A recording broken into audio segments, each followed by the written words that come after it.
തെറ്റ് പുഷ്പയുടേതല്ല. ഭാര്യയ്ക്ക് വേണ്ടി എന്തും ചെയ്യുന്ന ഭർത്താവിനെയും ഫീലിങ്സ് വന്നാൽ ഭർത്താവിനെ കിടപ്പറയിലേക്ക് വിളിച്ചുകൊണ്ട് പോകുന്ന ഭാര്യയുമൊക്കെ മലയാളികൾക്ക് അത്ര പെട്ടെന്ന് ദഹിച്ചൊന്നു വരില്ല. അംബിക JK. എന്റെ പൊന്നു ചേച്ചി, ഈ പറയുന്ന ഭാര്യയ്ക്ക് വേണ്ടി ഭർത്താവ് എന്തും ചെയ്യും എന്നുള്ളത് ഇപ്പൊ പുഷ്പ 2 നമ്മൾ കണ്ടതുകൊണ്ട് ഓക്കെ. അതിനു മുമ്പ് ഒരു പടം ഇറങ്ങിയിട്ടുണ്ടായിരുന്നു നമ്മുടെ മലയാളത്തിൽ തന്നെ, അജയന്റെ 2ാം മോഷണം. അതിൽ പിന്നെ എന്താണ്, അത് ഇരുകൈ നീട്ടി നമ്മുടെ മലയാളികൾ സ്വീകരിച്ചതല്ലേ. പിന്നെ പുഷ്പ 2 എന്താണെന്ന് വെച്ച് കഴിഞ്ഞാൽ ലെങ്ത്, അധികം മോശവും അധികവും നല്ലതും പറയാനില്ലാത്ത തരത്തിലുള്ള ഒരു തെലുങ്ക് പടം. അങ്ങനെ കണ്ടാൽ മതി ഒരു പടത്തിന്.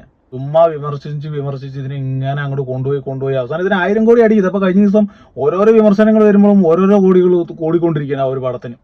ഇത് വൈകിട്ട് 1000 കോടി മുട്ടും തോന്നുന്നുണ്ട്. കാരണം ഇപ്പൊ തന്നെ 650 കോടി 621 കോടി സംതിങ് എന്തോ ആയിട്ടുണ്ട്. അതുകൊണ്ട് വിമർശനം അത് എന്താ അങ്ങനെയൊന്നും അല്ല. മലയാളികൾക്ക് ഏറ്റവും നല്ലത്, മലയാളികൾ